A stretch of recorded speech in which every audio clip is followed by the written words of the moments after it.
All right, dear friends, we'll be starting in 1 minute here. So.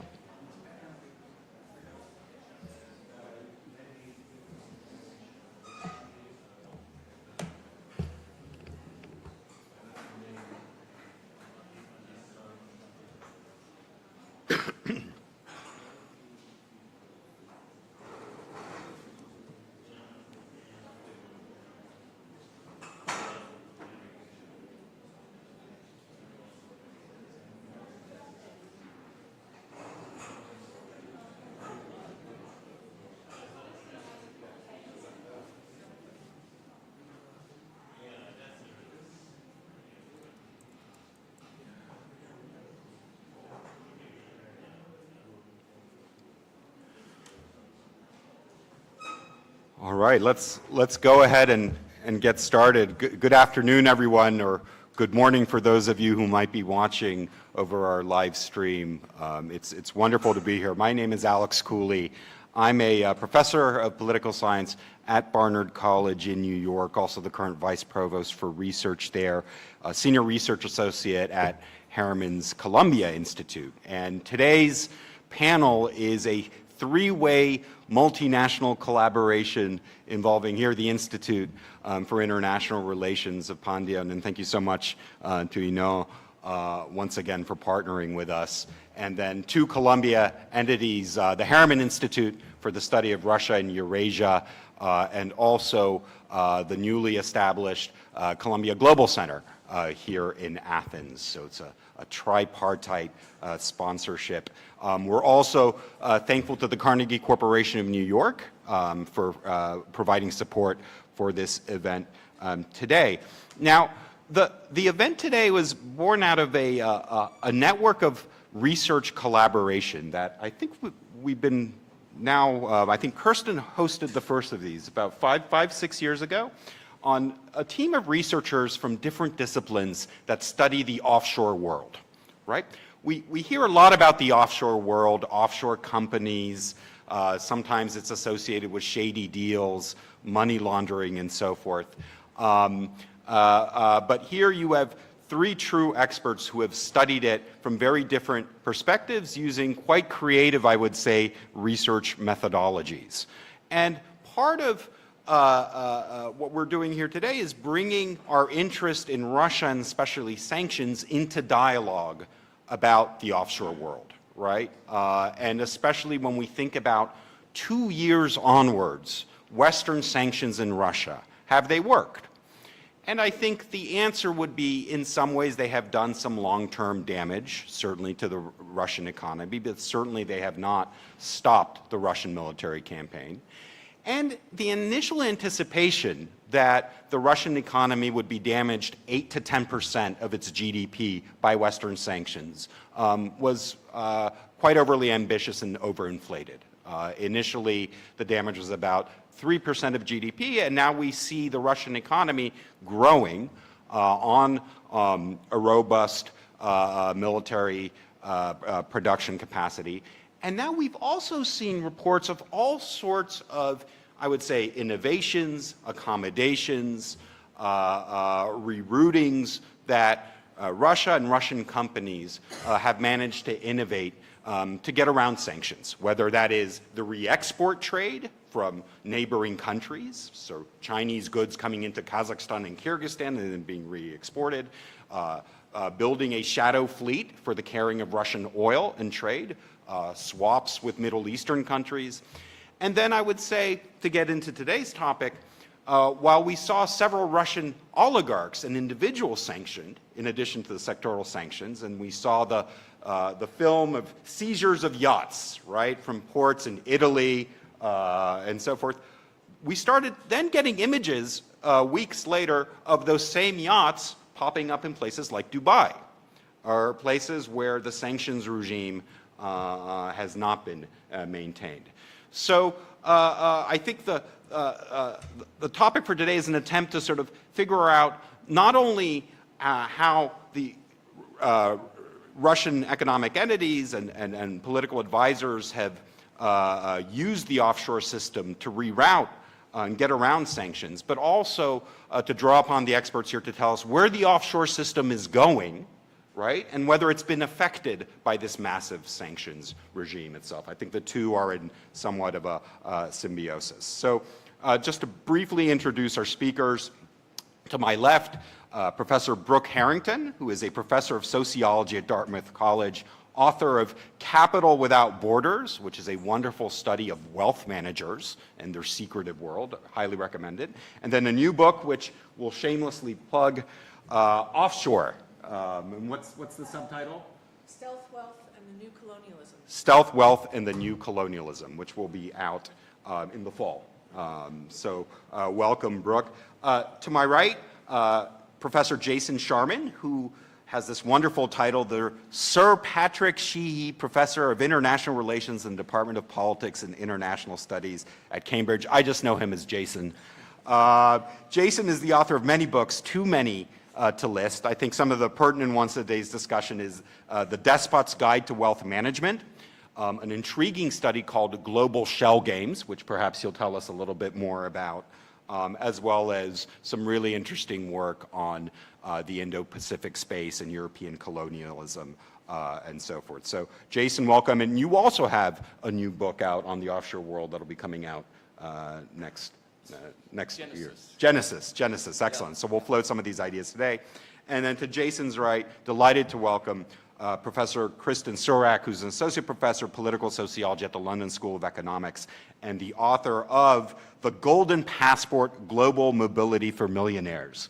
And also copy here, and Kristen studies a lot of these citizenship by investment types of schemes that are out there. So let's plunge right into it. Rather than give presentations, I prepared some questions for our panelists to come at them from their different perspectives. And of course, we'll save some time in the end for your own comments as well and questions for our panels. So the first question is, how have Western sanctions on Russia impacted the development or the misdevelopment of the offshore world in the areas that you research or study? And perhaps implicit in that is, tell us a little bit about the areas that you research and study. So, Brooke, floor is yours. One of the most surprising things that happened after the invasion in February 2022 was something that was always said to be completely impossible in the offshore world suddenly happened. And that was a bunch of offshore centers got together and picked up the veil of secrecy to show us what was going on with their Russian clients, and they kicked some of those Russian clients out. This was always said to be economically and politically unfeasible. Now, of course, you can imagine what would happen if the offshore world got together and did that for other oligarchs. The whole system would collapse instantaneously because it operates on secrecy, and to have secrecy destroyed from within was really quite extraordinary. It was a brief moment, but it happened. Switzerland got in there, little Monaco, the UK, the EU, the US, even Singapore chipped in to basically rat on or narc out their Russian clients, fundamentally opposed to their own business model.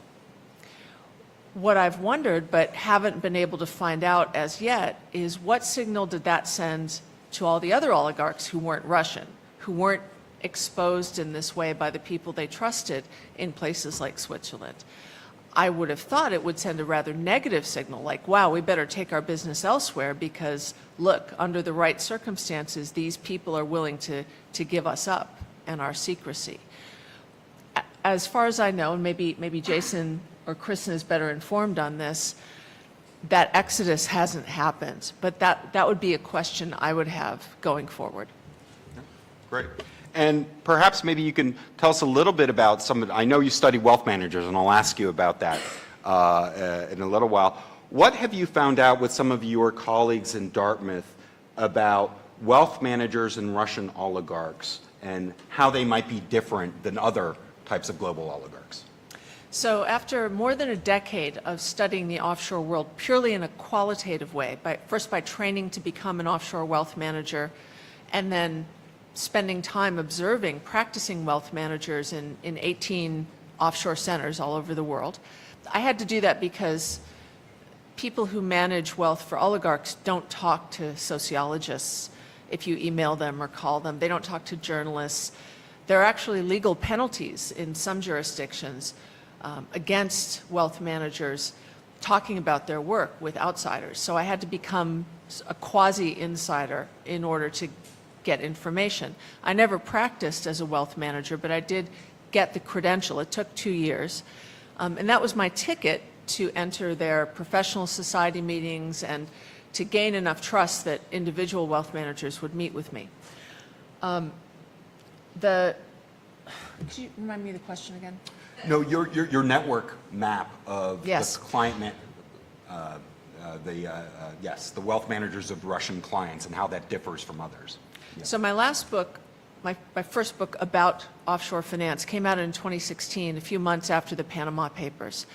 And then, of course, the Paradise Papers happened in 2017 and the Pandora Papers in 2021, creating almost 7 terabytes of data that it was kind of messy. It was designed for journalists to use, but if cleaned up in the right way, it could be used to look at the big picture patterns of what was happening offshore.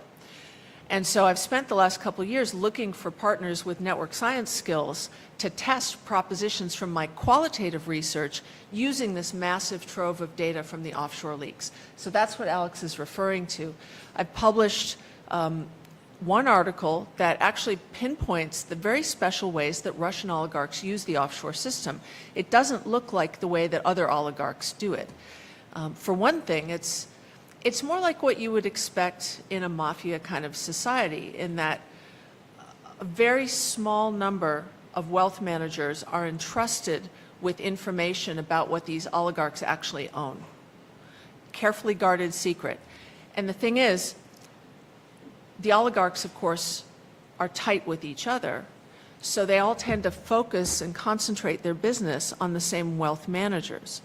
So what I and my colleagues Herbert Chang and Dan Rockmore found at Dartmouth was these patterns of a very special kind of network in which it's organized like a hub and spoke system, like airlines. I don't know what a good European equivalent of this would be. But Frankfurt. when Frankfurt goes down in the European airline hub, for example, if bad weather strikes Frankfurt, you know how that has ripple effects throughout all European flights? Oh, I know, perfect example. Remember like 12 years ago, 14 years ago when that volcano went off in Iceland and it shut down a lot of European air travel? That kind of hub and spoke system is very robust in some circumstances, in most circumstances. But if you know where the hubs are, you can make the whole system break down. And it turns out that when you look at the leaked data, that the offshore networks of Russian oligarchs are organized precisely as these kind of hub and spoke systems. The hubs are the wealth managers. So if you can take them out of the picture somehow, for example, by sanctioning them and forbidding them to work with sanctioned individuals, then the offshore networks of these oligarchs kind of disintegrate. Now, of course, we couldn't run that experiment in real life, but we could simulate it, and it appears that that would be a very effective sanctioning strategy. In addition to, or instead of sanctioning the oligarchs themselves, sanction the people who connect them to their own wealth. Because the oligarchs aren't sitting on their yachts paging through the tax code of the Cayman Islands. They have people to do that for them. Even very smart oligarchs couldn't do it even if they wanted to. They have to outsource this. So they're dependent in a very fundamental way on these experts. Take the experts away by forbidding them to work with sanctioned individuals, and you strike a death blow to the offshore networks of these Russian oligarchs. Yeah. Great, thanks for that. Jason, how have Russian sanctions come to inform some of the questions you've asked in your work, and perhaps introduce a little bit of your work too? Yeah. Sure, thank you. I mean, first off, I'd just like to thank the Institute and Columbia for hosting me as well today. A lot of my work has been co-authored with Mike Finley and Dan Nilsson, both at the University of Texas at Austin. And we've started from the same difficult position as Brooke, because if you go and ask wealth managers or bankers or oligarchs about their financial affairs, they're not very forthcoming. It's very difficult to get information. Offshore in general, as Brooke has already said, at least historically, has been characterized by secrecy. So what to do as a researcher, and in particular, Mike, Dan and I have gone on this improbably long-running global mystery shopping expedition, whereby we impersonate a range of people, including would-be Russian sanctions breakers, and we solicit offers for shell companies and for associated corporate bank accounts. And the rough intuition behind this is if you want to find out if the rules work, whether they're financial sanctions or anything else, you should try to break them and see what happens. And if you can break them easily, and nothing bad happens to you, then you've got an indication that the rules don't work that well. Conversely, if it is difficult to break the rules, or if you do get penalized, then you've got, again, some confidence that the rules are more than just dead letter, more than just things written in the legislation or in regulation. The products we've been looking for have been shell companies, these kind of legal fictions, just a legal personality, but one of the main mechanisms for committing a whole range of related financial crimes, from tax evasion to money laundering, but certainly also sanctions busting. We've made thousands and thousands of approaches to hundreds and hundreds of providers. And you do this over email? We do this over email, soliciting these offers and see what we can get.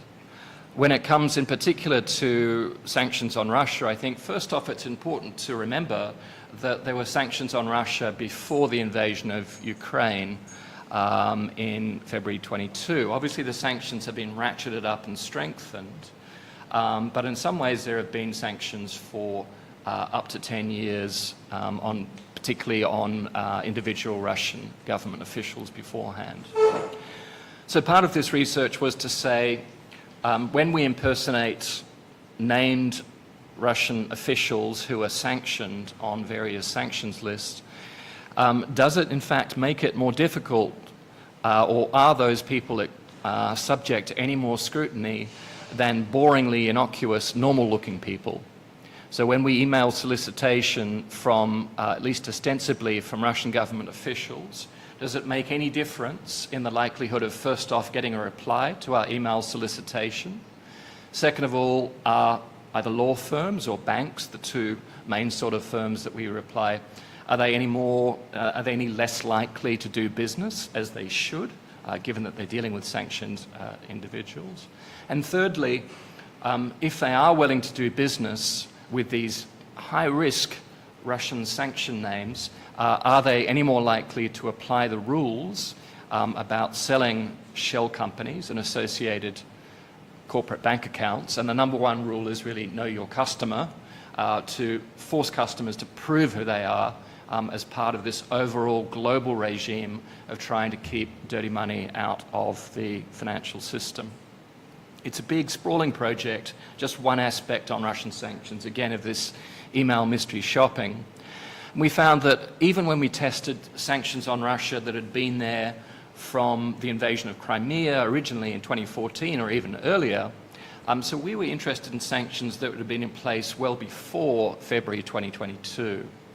And both offshore and elsewhere, we found out even in countries like Britain and the United States, that prior to the invasion of Ukraine, these sanctions really didn't make much difference. It was no more difficult for named sanctioned Russian officials, or at least our research assistants pretending to be named sanctioned Russian officials, that they were just as likely to get the engagement of Western banks and Western law firms, just as likely to be offered shell companies, and just as likely to be offered corporate bank accounts as very kind of boring, normal, innocuous people as well. We found out that in February 2022, we did a kind of before round, obviously not knowing that the full-scale invasion was going to happen. So we did one round of this mystery shopping with these sanction names in 2019 and then 2020.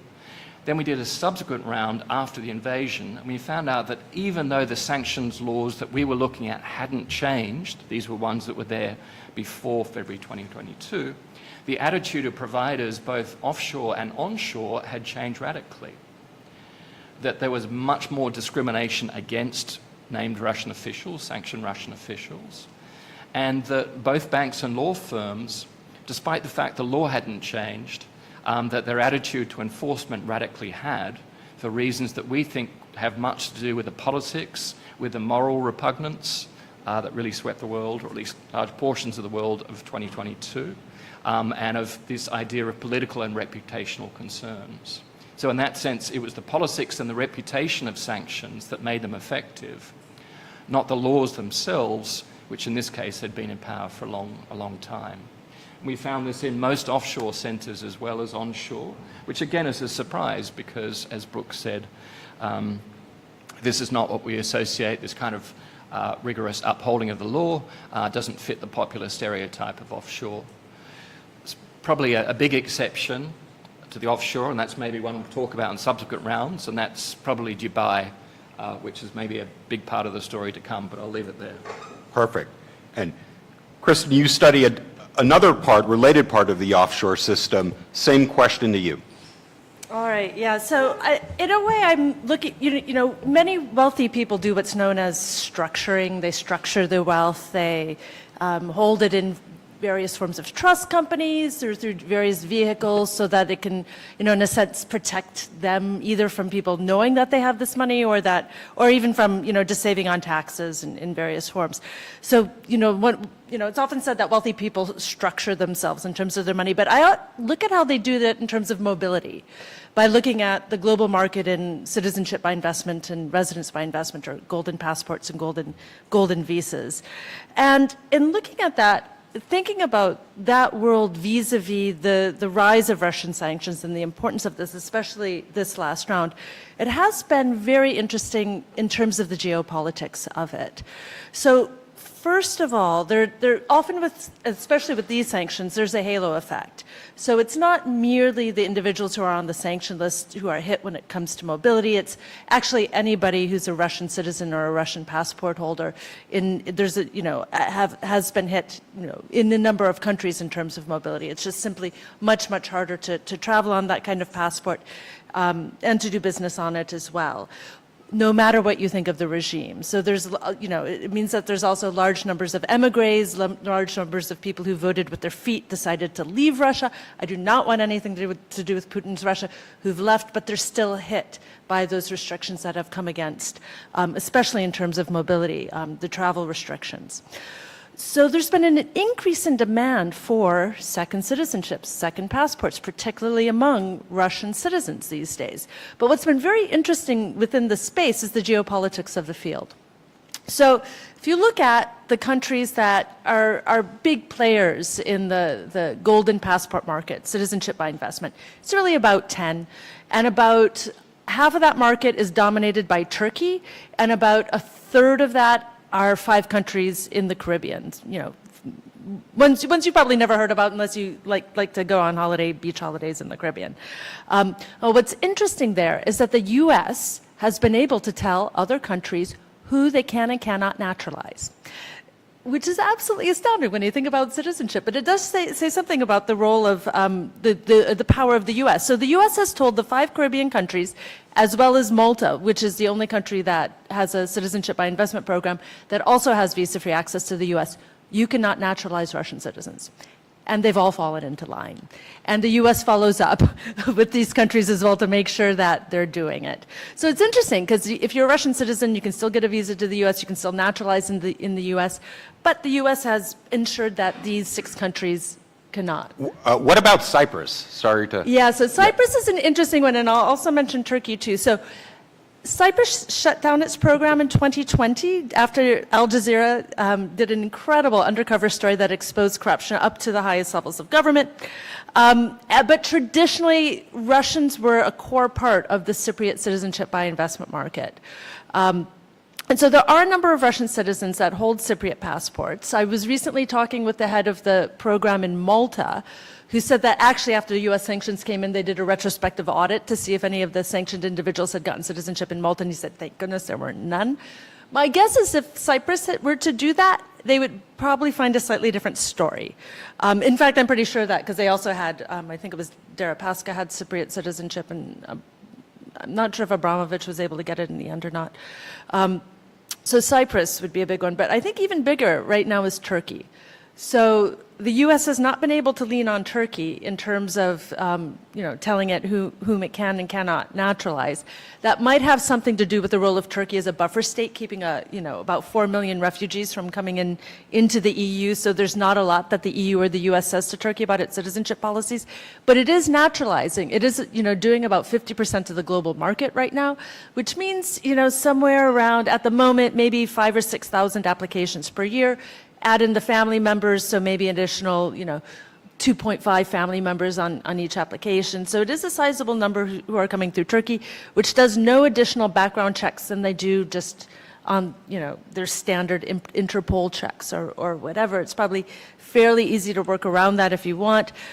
So Turkey has seen a huge increase in the number of Russians going through its programs, and even smaller programs that were not really desirable in the past. Egypt. It's a better passport than a Russian passport, and the U.S. hasn't been leaning on Egypt in terms of its program. So if you're a Russian citizen, you can now go through Egypt as well. Now, what's been interesting in looking at this, in terms of the relationship to sanctions, is that so there is this question. Well, can you use these additional citizenships as a workaround for sanctions? And I think really the only way that can happen is if you're changing your identity on it. If you're getting a new name printed on that new passport and using that to bank or do various things. That's now much, much more challenging to do in most countries than it is in the past. But Cambodia sells citizenship. Some years it does more than 100 approvals, and I went through and I looked at the list of people who've naturalized in Cambodia. And what's striking is that you don't see a lot of Russians, you see a lot of Chinese. In 2020, however, November 2020, there was a slew, there were about 24 people whose nationality was listed as Russian, but they had Chinese names who naturalized in Cambodia. Now, what's very interesting is that actually in Cambodia, there's a substantial number of people who naturalize who also change their name in the process. And offhand, I can't remember if it's about 25% or so. What was interesting is that there were only about 3 of those individuals who had changed their name in that process.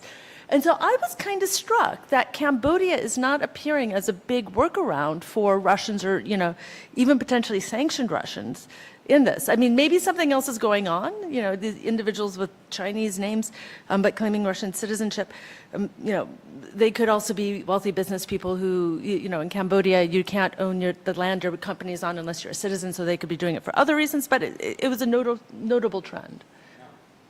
Very interesting. So let's talk a little bit about how you go about doing your research. You've already given a flavor of this, and also whether it's getting more difficult to do your research now that perhaps these various constituencies are alerted to some of your work in the public sphere. So, Brooke, let's start with you. So you told us that you trained to do your PhD with wealth managers, and you took a course on wealth management. What was that like?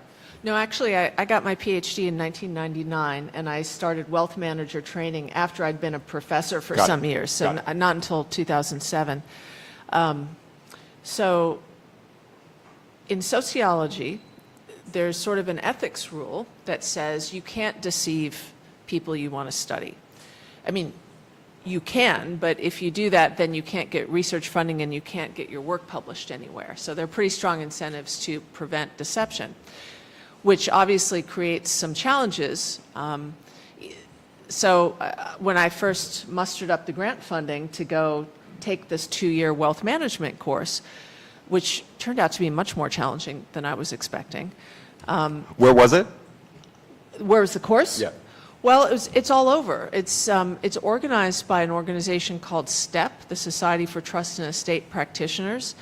They produce what is arguably the only globally recognized credential for wealth managers. Somewhat equivalent to like a CPA for accountants, but it's recognized globally and no state can take it away. That's really important. Unlike other professions, you can't be sanctioned by the state, essentially, in the usual way that professions are. I don't know how it works in Greece, but in the United States, you can't be an accountant or a physician or an attorney without being licensed by the state. Not the federal government, but literally like in one of the individual 50 states. So if you misbehave, there's a pretty strong sanction of being able to yank your ability to practice. Well, you can't do that to wealth managers. There is no state that licenses them. But there is this London-based organization that is like a hub of information and training for wealth managers of the world. And they've even gotten a British university to offer an undergraduate degree in wealth management. I believe it's at the University of Manchester. That's a very recent development, though. Anyways, any one of you can go get wealth management training right now, as far as I'm aware, if you have to come up with about 75,000 euros to do it and have 2 years to spare. I got a sabbatical leave, which was sort of enhanced by extra grant funding, so I was able to do that. The initial challenge was even the people who funded me weren't very sure that anyone would talk to me if I marched into wealth manager training wearing a little badge that said, Brooke Harrington, academic. I just hope for the best. And I'd been a journalist before I went to get my PhD, so I knew a little something about marching into places I didn't belong and just playing it off, as we say in English, you know, making the best of it and acting like I deserved to be there and bravely walking up to people I wasn't supposed to be talking to and asking them questions anyways. And that worked with wealth managers. I can easily imagine some situations where it wouldn't have worked. I certainly have colleagues who do things like they study street gangs. I couldn't have done this with a street gang. I don't look the part. But I could look convincingly like someone who belonged at a wealth management event. It's mostly men, but you know, they're mostly also white, upper middle class. You know, they know how to present themselves, and I could fake it convincingly enough that I wasn't instantly rejected as an interloper. And here was the thing I didn't anticipate, that I think no one really anticipated, which is wealth managers long to confess, almost in a Catholic sense. And that is because they feel maligned and misunderstood. They feel like the bad guys, unjustly so. And they're well-trained professionals, they're highly intelligent people. One of them said to me, yeah, I hate going to cocktail parties because people ask me what I do, and now when I say wealth manager, it's like saying I'm an executioner or something. It's considered shameful, and I'm proud of what I do. I'm good at my job.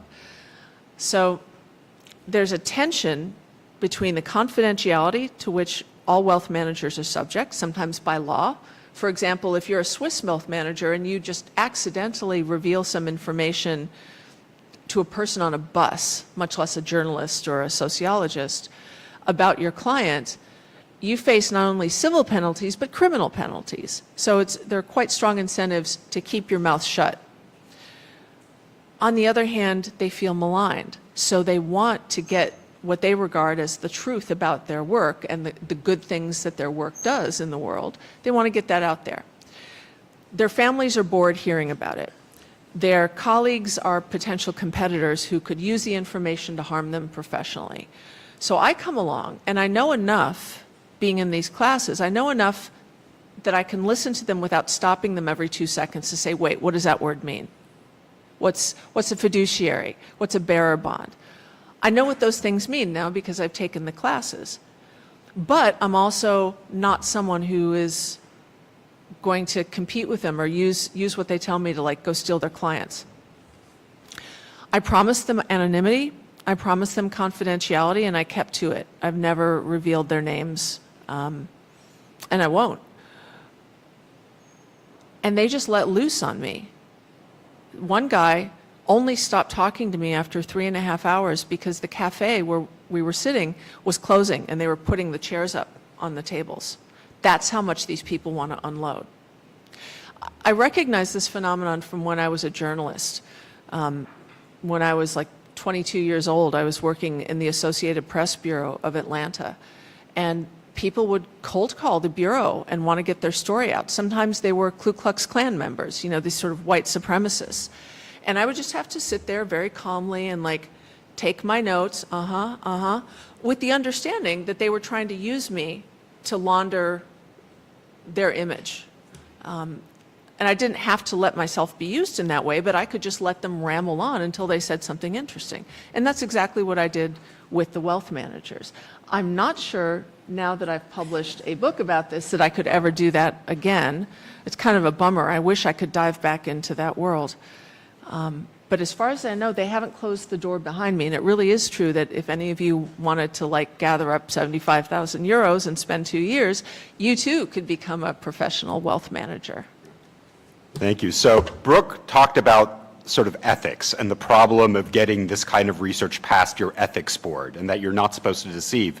And Jason, I would say your whole project is about deception, right? So A, how did you get it through your ethics board? And B, how do you handle inquiries from law enforcement who might be interested in the findings of you and your group? Yeah, thanks. As Brooke has rightly said, there's a general presumption that it's unethical to use deception in academic research. But exactly as Alex said, I mean, we've just been lying to people non-stop on email since 2010 with these thousands of things. So what gives?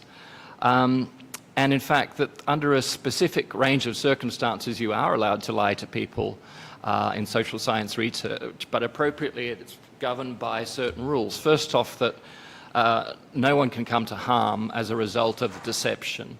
And this again relates to the anonymity. So even if we find that people tell us ridiculously, outrageously immoral or even illegal things in our email solicitation, that we can't name the person or even the company that's involved. Secondly, we have to say that this is information we couldn't get another way. If you can get information without deception, then you should use that way. You shouldn't get it via through lying to people through deception.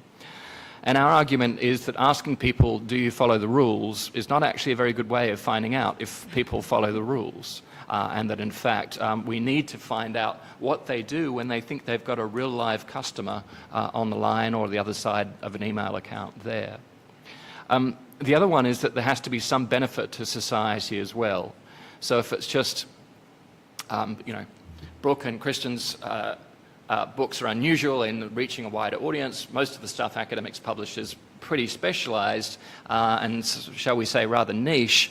But at least for our research, we had to say, look, this is not just an intellectual parlor game.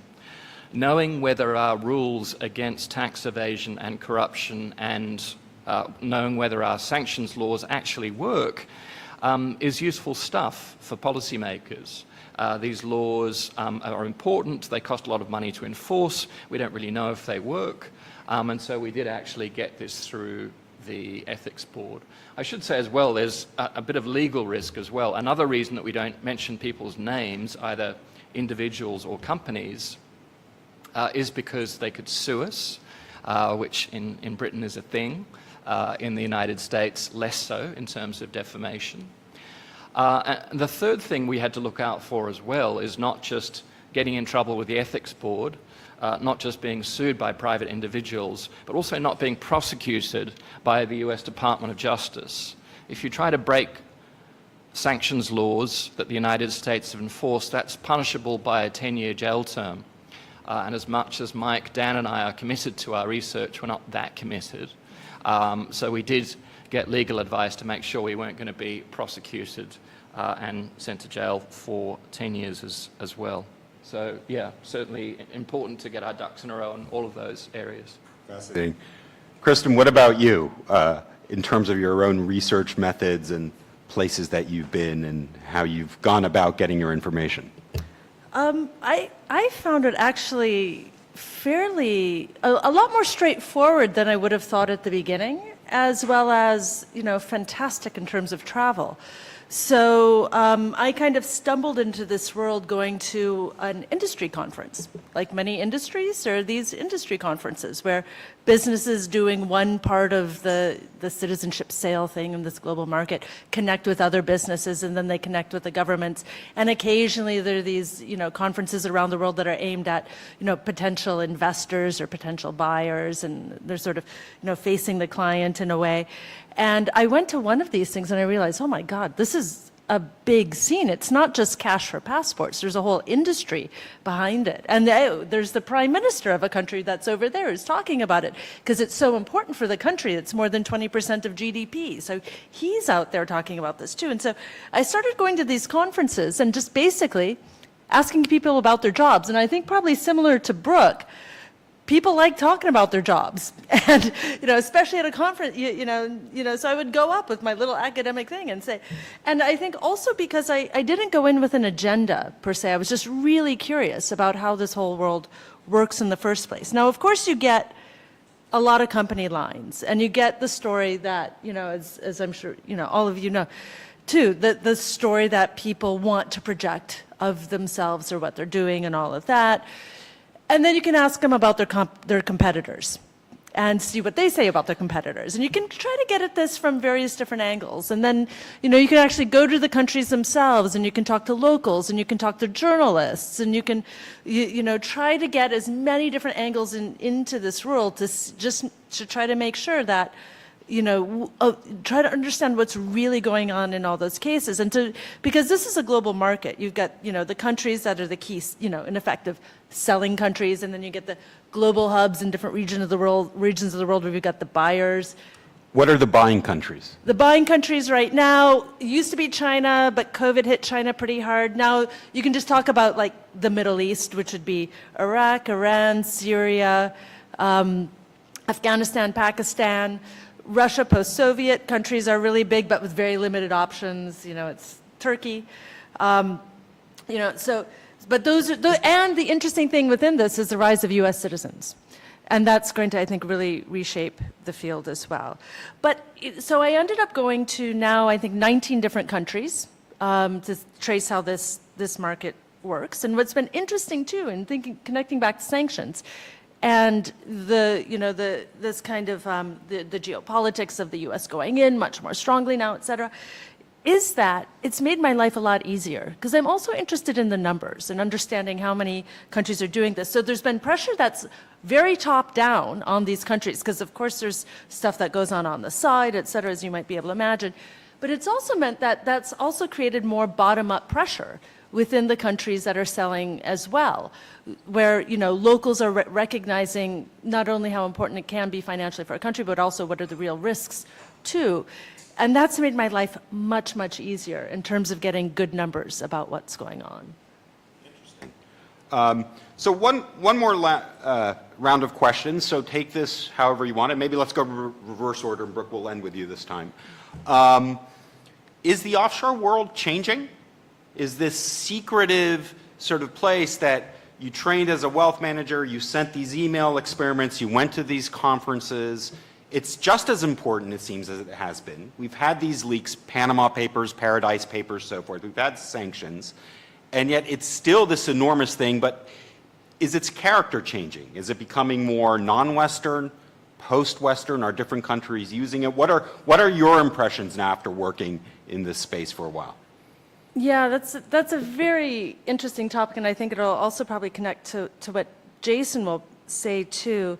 One of the biggest, I've been looking at this field for now about a decade, and the two big changes are that nobody would have expected 10 years ago is that, number one, Turkey, a big country, is now half the global market in terms of sales.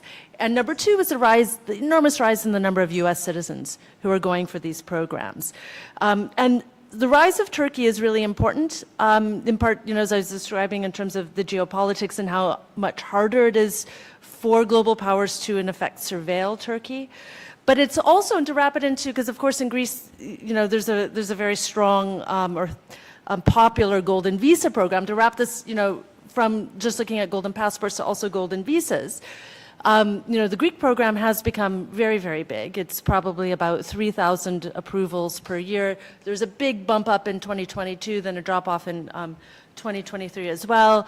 Probably about 50% are Chinese. The second most popular country is Turkey, but that's less than 10%, and it's kind of that array of Middle Easterners who are the second biggest group in demand in terms of these. But what a lot of people don't realize is that the number one purveyor of golden visas is the UAE. So if Greece does about 5,000 application approvals, or not, 3,000 application approvals per year, UAE does 50,000.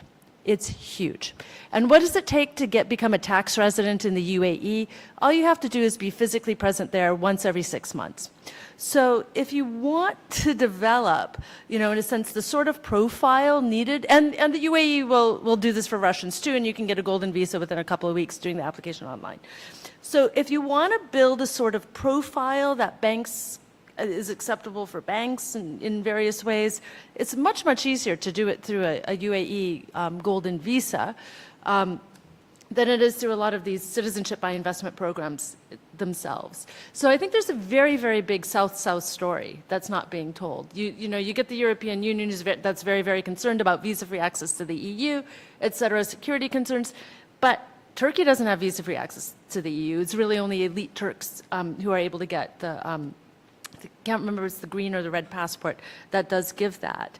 And so that's been a huge important development. The other one is that a lot of the key risks are not only in golden visas and golden passports, but in neighboring options like business investor visas present many of the same banking risks or identity risks as these sorts of programs. Are much more they're found in many, many more countries, and there's very little due diligence, background checks performed on those sorts of people. And the list can go. Poland. There's a case going through the courts in Poland right now, VisaGate, in which up to as many as 300,000 visas were pretty much sold through its embassies and consulates. These are Schengen visas, so it gives complete access to the European Union with zero. With lots of workarounds to the application process in the first place. So there's a lot of really big risks around visas and passports that really extend beyond these programs themselves.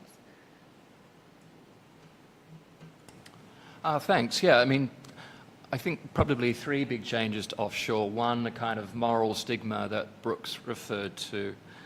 Second, probably a change in demand. And thirdly, a change in the regulatory environment. I remember, talking to one offshore lawyer who was sick of, he talked about the dinner party test, and it's exactly the point that Brooke raised. People say, what do you do? And if you say offshore lawyer, then you get this harangue about how immoral you are. So he'd refined this line. He said, well, I'm a human rights lawyer who protects privacy and property, which, maybe. So first off, I think that offshore has been much more stigmatized, particularly since, probably over the last 10 years, maybe since the financial crisis as well. I think the second one is kind of that, ironically, offshore has become much more transparent, much less secretive than it was before. And this is partly a result of global regulatory change, probably more associated with tax and money laundering than sanctions. But in fact, it's much, much harder to get financial secrecy now than it was perhaps 10 and certainly 20 years ago. And I think certainly that's the case if you're a citizen of a rich country. If you're a poor country, it may be a little different. And in fact, somewhat ironically, in very different ways, the two places that are most secretive, again, probably the UAE, Dubai, but the other one would be the United States as well. Which is an excellent mechanism for evading tax unless you're an American. But for everyone who's not an American, the United States is great as a tax haven. Okay, tell us more about this. Why is the United States, or rather certain states in the U.S., such secretive jurisdictions? What do you mean by this? Well, maybe two things. So first off, I mentioned this idea of shell companies before, and this, why would you hold your bank account in your personal name where you could set up a company, ABC, and just have ABC company hold the asset for you, and as long as ABC company can't be traced back to you, then it's a perfect kind of screen or corporate veil to obscure your financial dealings. And in the US, up until recently, and probably still now, you can get these shell companies very easily and very cheaply. And in fact, my co-author Mike Finley set one up in 137 seconds last year. So when I mean quickly, I mean really quickly. In your coffee break, you can set it up with no proof of identity required. Okay? This is not something you can do in the Cayman Islands. This is not something you can do in the British Virgin Islands or the Seychelles. You can do it in Nevada. You can do it in Wyoming. You can do it in South Dakota. So that would be reason one for the US. The second one is that just about every country in the world has committed to a big scheme of exchanging tax information, which works on the basis of country A gives information to country B, and country B gives information to country A, which you think, well, that sounds pretty fair and simple. The exception to this is the United States, which demands tax information from every other country in the world, but refuses to reciprocate. Okay? So again, as long as you're not an American, again, the US works fantastically well for tax evasion, which again is a change. Yeah. And that drives year-over-year increases in American citizens attempting to renounce their citizenship. It used to be you could just march into a consulate and do it for free. Now they charge you, last time I checked, it was $3,500, and there were months-long waiting lists to get an appointment to do that. They've tried to make it really hard. One of the first practitioners of this strategy was Eduardo Saverin, who is one of the founders or early funders of Facebook. He faffed off to Singapore instead because he didn't want to pay American taxes. Just to pick up on your point, Jason, about the U.S. being the tax haven, it's also a sanctions haven for the same secrecy reasons. In fact, right after February 2022, when sanctions started coming down on Russian oligarchs, guess where they went to evade the sanctions the U.S. was putting on them? They were buying up real estate in Florida and New York using shell companies. The Justice Department in the U.S. had to issue some very sternly worded letters to the attorneys general of the states of Florida and New York saying, we know those Russians are very profitable property buyers. They would pay way over asking price. And the state would get some sort of tax revenue from that. But it was U.S. states who were essentially helping sanctioned Russian oligarchs evade federal U.S. policy. That's how deep this game goes. Two things I see in terms of the changes to offshore. One is geography. The success in creating greater transparency in the offshore system has driven more and more of the business of offshore to places that will secure secrecy for real. So business in Switzerland is way down, even though it was long a sort of status symbol to have a Swiss wealth manager and Swiss accounts, just like it was a status symbol to have a Swiss watch. But as a practical matter, you can no longer be very certain that your secrecy will be protected there. So the smart money now goes to Singapore. Singapore has picked up a ton of business because of what's happened to Switzerland. By the same token, I have a new paper out with my colleagues at Dartmouth who do network science. And that paper is all about the ways that oligarchs from different regions of the world use the offshore system. And as more people from developing countries, or specifically this paper is about the BRICS countries, so Brazil, Russia, India, China, South Africa, they have very distinct patterns in their uses of offshore. One of their distinct patterns is they make a lot of use of what are called blacklisted offshore jurisdictions. Now, Jason has written very eloquently about the attempts, largely successful, of many smaller offshore centers to get out from under the OECD's blacklist, which was long considered sort of a death sentence for non-cooperative jurisdictions. So just to clarify for the audience, the OECD would list you as a non-cooperative entity, and then that would terminate your business effectively. Yeah, it would cut you off from big parts of the international financial system. I mean, Jason can clarify this better than I can, but offshore jurisdictions and STEP, the organization that created the credential program that I took, they fought that tooth and nail successfully. So it was a surprise to find in the Panama, Paradise, and Pandora Papers data that in fact there's these waves of business that go to blacklisted jurisdictions. Why? Because if you're really, really, really serious about secrecy and your government doesn't have a whole lot of capacity to check out what you're doing, you're going to go to the blacklisted jurisdictions. So rather than being a death sentence, it's almost become like a badge of honor. The way for some right-wingers in the US, it's a badge of honor to have been arrested for violating federal law. So that's changing the geography of offshore and the kinds of products that are being offered, and it's keeping this, what were once thought marginalized group of offshore centers very much in business. Which ones? Nevis, for one. Nevis got spanked pretty hard by blacklisting. A lot of Caribbean destinations, actually. I get them mixed up sometimes, but I think it was the BVI where the premier was found to be running a drug dealing operation of his very own, in addition to allowing all kinds of other shocking corruption and not being very cooperative about sharing tax information with other countries who demanded it legally under the treaties that exist for tax sharing.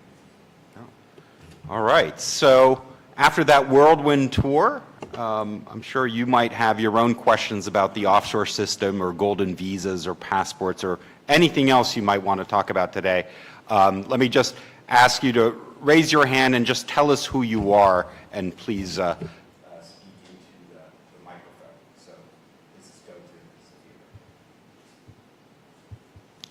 Hello, my name is Sofia Tipaldu. I'm assistant professor at Padua University in IR. I would like to bring the conversation to the role of Russia again.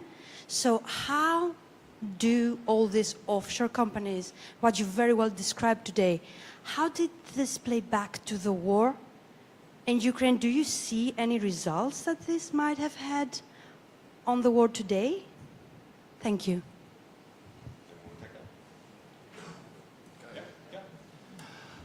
Yeah, I mean, I think you can see a big pattern of displacement in Russian trade, which the sort of things that Alex has mentioned, about importing a lot more from China and from Central Asia, but you can also see big patterns in the shift of finance as well from Russia, and that not only has this been a lot less contact with the West, but somewhat surprisingly with the kind of traditional tax havens, many of which are kind of semi-sovereign British dependencies, but also places like Switzerland getting less Russian wealth. And the places that tends to be going is, again, Dubai, but Turkey as well. So I think in that sense you can see that in terms of the question is, well, what difference has that made to the actual conduct of the war? I think the answer has been very little. And I think that's a fact of it depends how much power you think oligarchs had or have in the Russian political system.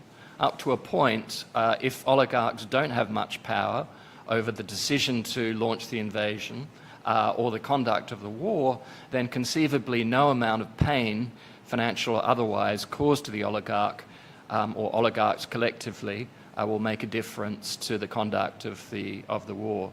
But there are other people who know far more about Russia than I do in the room, so that's all I'd say. Alex and I wrote a piece for Foreign Affairs back in, was it October of 22? In which our contention was, as Jason was saying, opinion varies about how much influence oligarchs have on what Russia actually does. But we do know that these oligarchs who were sort of positioned in Europe, people like Abramovich, for example, they served an important function to sort of do a charm offensive on Western governments, using their yachts, using their villas, using their private jets. So the threat to sanction them by taking those toys away was sort of cutting off Russian influence operations within Western Europe.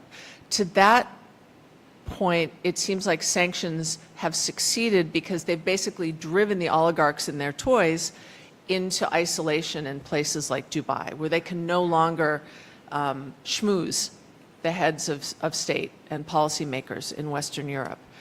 But if the intent of the sanctions was to punish the oligarchs and maybe incite revolt against Putin, obviously that hasn't happened, and these blacklisted jurisdictions, places like Dubai, have been instrumental in basically making the sanctions ineffective. Because if you were quick enough, if you saw the sanctions coming, you could just move your assets out of harm's way, out of the reach of the sanctions. So Dubai was a really great place to do this. And I think Jason mentioned earlier that many of the people who were sanctioned after the invasion in February 22 have long experience being sanctioned by the US and the UK and the EU. So it wasn't their first rodeo, and they knew exactly how to get their assets to move around, you know, using the kind of mobility that Kristen talks about, but for money, not for people and passports. In fact, many of them, their wealth managers are prepared with like plan A, plan B, plan C. If I get sanctioned by this jurisdiction, the assets automatically move to another jurisdiction where they'll be out of harm's way. I don't know if you have in Greece anything like this game that we play at carnivals in America. It's called whack-a-mole. And you get a little mallet, and there's a board in front of you with like 9 holes, and there's this little creature who pops up called a mole. And your job is to try and use that mallet and whack the mole on the head before it disappears and pops up somewhere else. And it's very hard to win because the mole is so quick about moving around. Sanctions regimes always end up playing whack-a-mole with oligarchs, particularly Russian oligarchs, because they've had many years to practice evading sanctions through asset mobility. I think I agree with all that. I think one of the interesting developments, and I see here also our colleague Zoe Ryder's worked a lot on kleptocracy at National Endowment for Democracy, and before that POGO and Transparency International. I think one of the really interesting things that happened is how quickly this group, this community that was very active in anti-corruption work and for years had been saying, you know, sanction the oligarchs have this kind of, you know, really either illegal or kind of, you know, really borderline, you know, source of wealth, but the oligarchs always managed to buy very good representation, launder the reputations, had the best lawyers, the PR agencies would threaten to sue people with sort of exposés on them, but how quickly that became securitized, yeah? And in almost 2 days, the US Department of Justice came out with, you know, this kind of big proclamation, oligarchs, you're on notice, we're coming after you, right? And we created KleptoCapture, right? This new interagency site sort of dedicated to do this. And so I had a twofold reaction. One was, you know, on the one hand, it was good that we were finally going to enforce anti-corruption rules, but why did it take a war and the securitization of this to make it a priority? Yeah? And so I think there's a real kind of, I was quite conflicted about that, right? That this is now part of the war effort when it should be part of just, you know, routine global governance, cooperative transparency, things that we should all want. This shouldn't actually be geopoliticized. So that doesn't answer your question, Sophia, but I think it was one of the interesting kind of things that sprung out. Right. Please. Thank you. Hello. Okay. Thanos Gousioulis, assistant professor, University of Nottingham. I have one question about, it's more about methods, less about the offshore world. How can we effectively study the effects of Russian sanctions? I recently read a work by Jeff Sonnenfeld. I would like to hear your opinion about him, because he makes a claim that actually the sanctions against Russia are effective. And the claim that he makes is that we rely far too much on Rostat, and essentially IMF and World Bank are replicating this data, which should be more scrutinized, and we're reaching some wrong conclusions on whether these sanctions are effective or not. So maybe a comment about that. Should we take one more and we'll bundle them? Zoe? Hi, this is Zoe Ryder with the National Endowment for Democracy. Yeah, sort of following that question, we're focused very much on sanctioning oligarchs, but there's a lot of other forms of sanctioning that have been happening and export controls that I think it would be great to hear from the panelists to what degree you see that having impact, and especially what it might imply if Russia is now becoming not just a war economy, but what some scholars call a war society, because of all of those sanctioning tools in some degrees being effective, and also, of course, it has less room to be something else. So if you could just speak to the different forms of sanctions that aren't targeting the oligarchs, but are targeting sectors. And then I also have a question for Brooke. I'm just going to throw it in, which is, I had not understood that those leaks were being shared with academics, so I'm very excited to hear that they are. And I'd really be curious how your network analysis deals with the problem of, and you touched on it right when you opened this, at the beginning of this, like the kind of knowledge you need besides the sort of software, et cetera, for network analysis, which is more like the people who know the people, right? There's like that ground truth that complements what you can see through the sort of patterns analysis. And I'm wondering if that's what you were touching on, or like if you, what are you able to see and what are you able to not see with the capacity for network analysis you have as an academic? Okay. Yeah, why don't you answer first and then we'll... Okay, I'll take that first. It's not that the data has been shared with academics. The data is shared with the world. You can go right now to the ICIJ website. That's the International Consortium of Investigative Journalists. And nope, we're just using what's public. And I think they've been really quick, I mean, amazingly quick about putting data out in the public domain.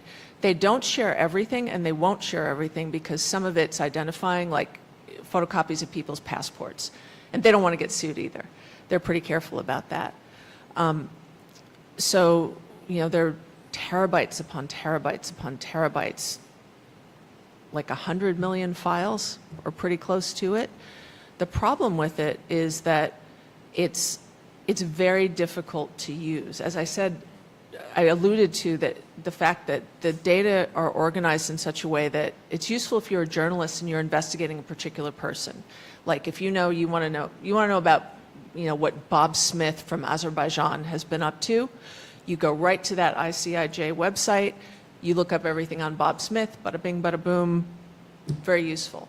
But if what you want is to understand the big picture network links among oligarchs and wealth managers and their shell companies and their foundations and trusts, you have to manually clean these millions of files. And that's why you haven't seen much academic research using this incredible data source. It is incredible, but it requires a huge upfront investment. The other thing is you have to know what the words mean. Like, there are things in there that you maybe wouldn't know if you hadn't been trained as a wealth manager. Like the data frequently use the term intermediary. Well, what exactly do they mean by an intermediary? Sometimes they mean a wealth manager, but other times they mean someone who sells their name as a front for somebody's corporate registration. And you have to be able to pick those apart very carefully in order to get meaningful patterns from it. Have I answered your question? There was more to it. Yeah. Oh. Okay. Okay. We can follow on this tomorrow as well during our workshop. So I'll say something about sanctions and export controls and the variety of things that have been brought up just from the perspective of someone who studies Central Asia, right? I think it took a while, but I think it's no exaggeration to say all of the Central Asian states now are, some more than others, but certainly the re-export trade that is based on sanctions evasion is a now development strategy in Central Asia. I'll just be really honest, right? We see record levels of growth, right, across places like Kazakhstan, Kyrgyzstan, Uzbekistan. It's not all driven by sanctions evasion in the intermediary trade, but I'll give you one example, right? So there are certain goods that are restricted and some that are prohibited, and of course dual-use goods, right? But then there are other goods that might contain component, microchips being one, right, that are legal. So what do? You take microchips out of washing machines that you purchase from South Korea. You import these into Kyrgyzstan, and because Kyrgyzstan is part of the Eurasian Economic Union, these can go duty-free into Russia itself, where then the washing machines are taken apart, the microchip processors then are taken and put into something. And it's the same story across a number of goods. Now, there are certain types of technologies this can work and certain types of technologies where it's more restricted. But the point I want to make here is if you're a Western country, US, the European Union, and you know Kyrgyzstan is doing this, and you know that very high up leadership, right, and family members are involved in this, what are your options? Right? On the one hand, you can sanction a particular entity, a particular company, right? And try and make a demonstration effect of them, right? And we've tried that with a couple of Central Asian companies. But, you know, to impose secondary sanctions, right? Iran-type sanctions, we say, now we are cutting you off from access to dollar transactions. That's an overwhelming penalty. And all that is going to do is reinforce this other geoeconomic space of sort of links in the post-Soviet era. So I think this sort of sanctions adaptation, it's taken on different flavors in different sort of places. But I think the bottom line is anytime you have a restriction, right, you will get an opportunity to profit and rent seek over it, right? And so those who are in positions to make these networks work are finding it quite lucrative at the moment. Jason, did you want to say something? Sanctions too? Yeah, just really briefly. I mean, I suppose the other thing is, of course, you know, half the world, it's not as if it's just a compliance problem. Half the world, at least, is not applying sanctions, including, of course, big democracies, many in Latin America, India, Turkey, and so on. You know, this is but not applying financial sanctions, not applying trade sanctions. I mean, the puzzle for sanctions is that they're ever more popular with policymakers, and academics have always been very skeptical about actually their effectiveness. So, you know, there's a slight "we told you so" dynamic to this. Having said that, I think Russia was, you know, Russia's economy had big problems even before 2022, and you know, it's one thing getting chips out of washing machines, but that's a pretty expensive way of buying microchips as well. And that means that there's a fair opportunity cost to there. The other area of the West, in fact, does have the ability to do more damage to the Russian economy, which it is not taken up and not even spoken about, is demographically. Russia has major demographic problems, and of course for everyone who gets killed. But as Kristen has said, the one thing that Westerners could do to undermine Russia, but is not only not done but not spoken about, is let Russians flee Russia to move to the West, which many of them would like to do. But that has not been an option. And if you look at Russia's demography, even before the invasion, let alone afterwards, if you want to do long-term damage to the Russian, or even short-term damage to the Russian economy, given the labor shortages, then let Russians come to the West. I think that's an interesting point, and also this hundreds of thousands, or almost hundreds of thousands, tens of thousands of IT workers who in March were scrambling to leave Russia ended up in Armenia, in Georgia, and Turkey, and most of them have returned now. Because they didn't have those exit options. I was going to pick up on that point, because we've been talking quite a lot about Turkey and the UAE as particularly important hubs for movement of money and things in and out of Russia, but also for people. And there, it's a real mixed bag. And I have been to both places recently. And, you know, you definitely have, you know, these different financial flows being rerouted through that. You definitely have people working both sides of the border through that. But you do have a lot of emigres. And you have a lot of emigres there not because they like the weather in Dubai, but because they can't get, you know, visas for other places. And these are people who are against the regime, et cetera. And I think the other thing to keep in mind in thinking about sanctions, too, is this thing of the question of which sanctions lists. So Ukraine has a particular, set of, sanctions lists. The U.S. has one. The U.K. has one. So actually thinking about the policy implications and how those get enforced, I think we also have to remember that there's multiple lists as well, along with the fact that half the world is not bothered as much by this as powerful Western countries. I'd like to go till about 7:30, so we have time for a couple more questions. So yes, here in the front, and then we'll go to David. Thanks. It seems that apart from trying to corner or to redirect the destination of havens onshore to the U.S., and there is always Delaware from a long Yes. time ago. I'm reading here just now as we're talking that from 2020, 55 Fortune 500 corporations paid 0 taxes Yep. in the States. And I'm reading here that Apple in 2013 moved from Ireland to Jersey and hit $252 billion. So I think that if you have the mainstream of the financial world using this circuitry or this plumbing, the occasional, the rest it's drivel compared to it. So unless somebody is really prepared to rewire the entire system, and in doing so, to destroy the profitability of a lot of these companies which serve a lot of the agenda, not just economically, but also in terms of control, infiltration, information sharing, etc., etc. Unless you're willing to really punish them, there is no way that you're going to corner the mouse. I mean, if you don't take care of the rest of the sewer. Yeah. Great. Thank you for that. And we'll go to David and then, go ahead, Stefanos. Stefanos Gandolfo from the Columbia Global Center here in Athens. Just a very quick follow-up on that.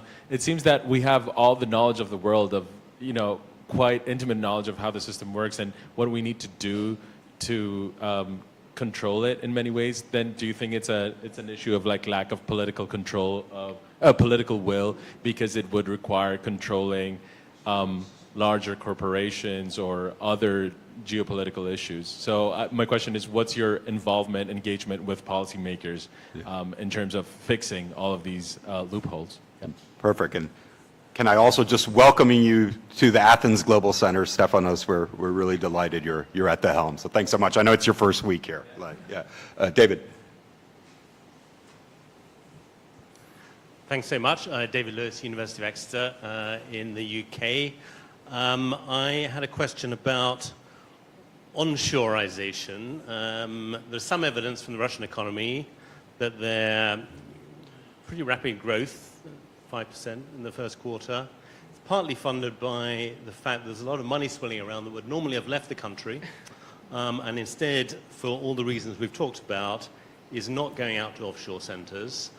Does that mean that, paradoxically, all these clampdowns, all these sanctions is actually having a completely counterproductive effect? All this money is now inside Russia, funding the war machine. People are paying taxes, and instead of getting your money out of the country, if you're an oligarch, you simply pay your money into a voluntary military company as a different kind of protection for your property. So to what extent is onshoreization a real thing? And is it perhaps happening in other countries as well? China might be another example. Yeah. Thanks. And was there one in the front here? Did you have a question? Or no? Okay.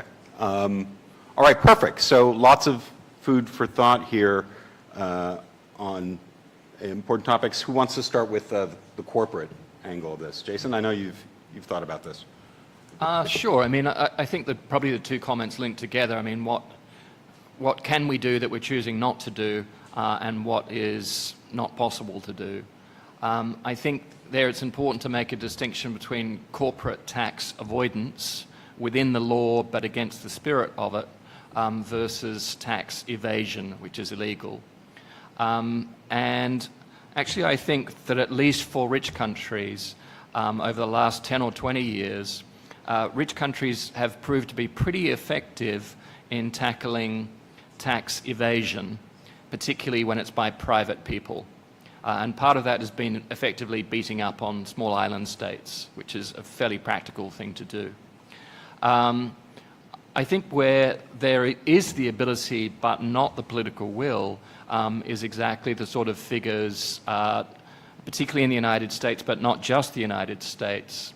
And there's a deep hypocrisy for European governments as well as decrying corporate tax avoidance and schemes, meanwhile fiercely competing amongst themselves to offer the best possible deal to corporations to relocate to places like the Netherlands and Ireland and Luxembourg, all the time while beating up on small tropical island states and places like improbably Cambodia and Namibia.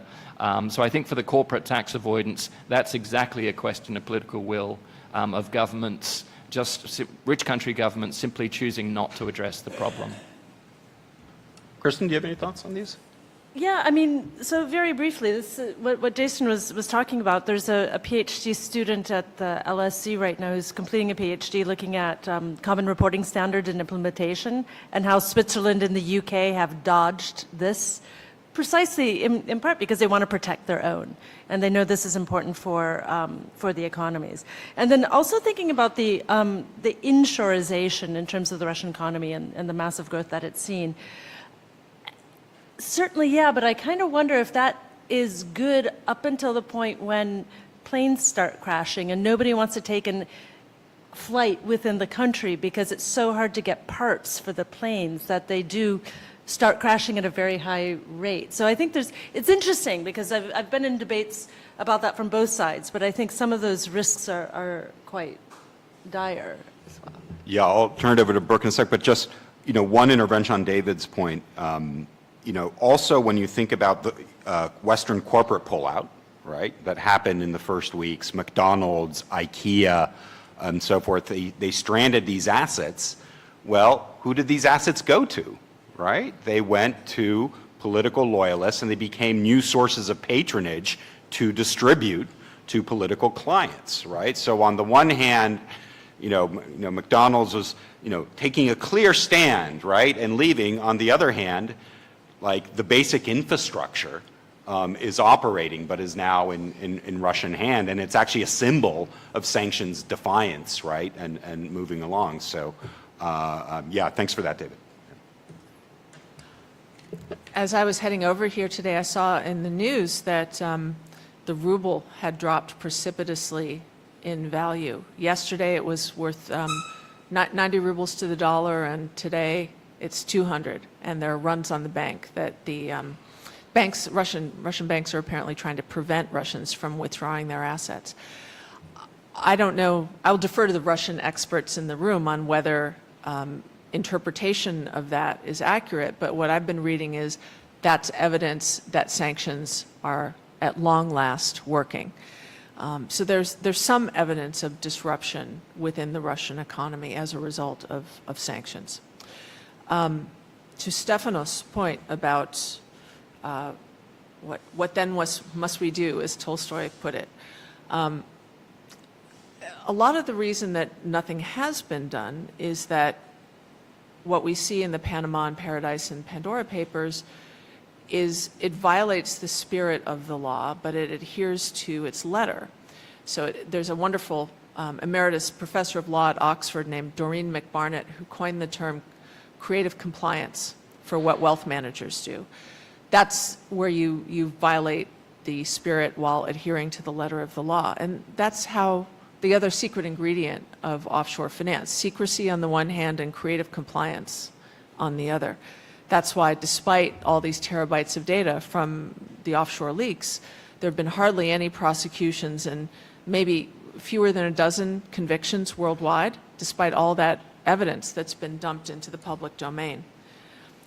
One of the things that jumped out to me when those offshore leaks started happening and really in earnest in 2016 was that everybody is in on this above a certain level of wealth. If you remember seeing the sort of parade of horribles that newspapers would post with photographs of people who were named in the offshore leaks, it was everybody from heads of state to heads of corporations to Jackie Chan and Emma Watson, beloved celebrities.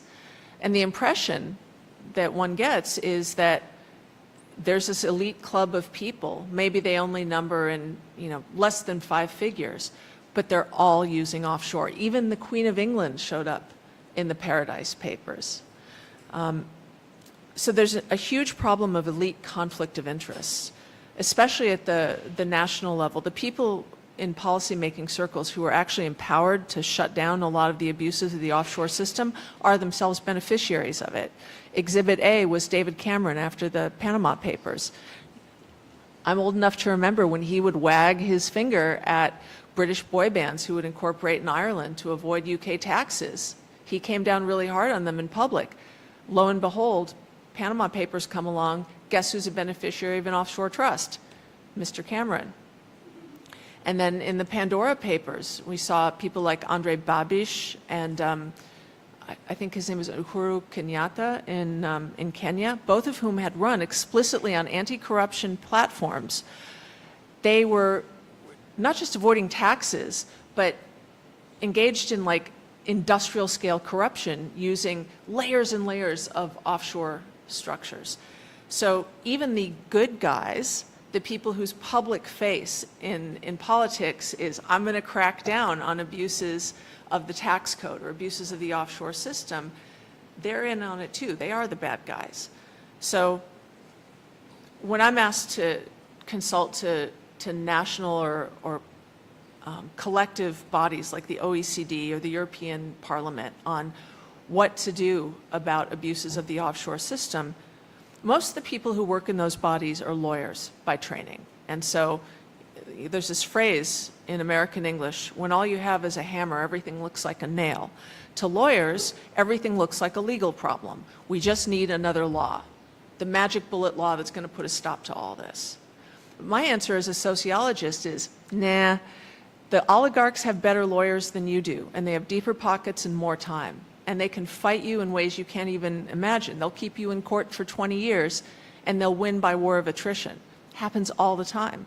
And that's one of the reasons that, for example, the US tax authorities for decades have not been going after the most abusive tax avoiders and evaders in the US system, because those people have better lawyers than the government. So what I say to the people who are in policymaking positions is, what tends to move the needle in all manner of social problems is public opinion. At the beginning of the 21st century, hardly anyone knew or cared about corporate tax avoidance. You know, the stuff that's legal but is now considered kind of immoral. Several people mentioned like Apple and Starbucks not paying any taxes or anything close to their fair share. 25 years ago, nobody cared. In fact, it was considered a corporate duty. It's fiduciary duty. You have to maximize shareholder value, and that includes paying the absolute bare minimum of tax required by law and not 1 penny more. Somebody decided to make that a social problem, and all of a sudden a social movement coalesced around it. So it certainly hasn't stopped the problem, but it has shamed the heck out of a lot of these companies and caused them to kind of dial it back a little bit. That is a social norm force. And my argument to policymakers is social norms often do what the law cannot. They work faster, and they work specifically in those gray areas between the letter of the law and the spirit of the law. Because most people's reaction to what we find out in these offshore leaks is, that shouldn't be legal. I don't care if it is legal, it shouldn't be legal. All right. I'm going to end on that note of optimism, given the topic, and take it. But I do want to thank here IDIS and Pandian University. I want to thank all of you for joining us today in the audience. I would invite you to interact with our panelists afterwards here and learn more about their work. Thank you on behalf of the Columbia Global Center, on behalf of Columbia's Harriman Institute, and we look forward to our next event and continuing partnership. Thanks so much.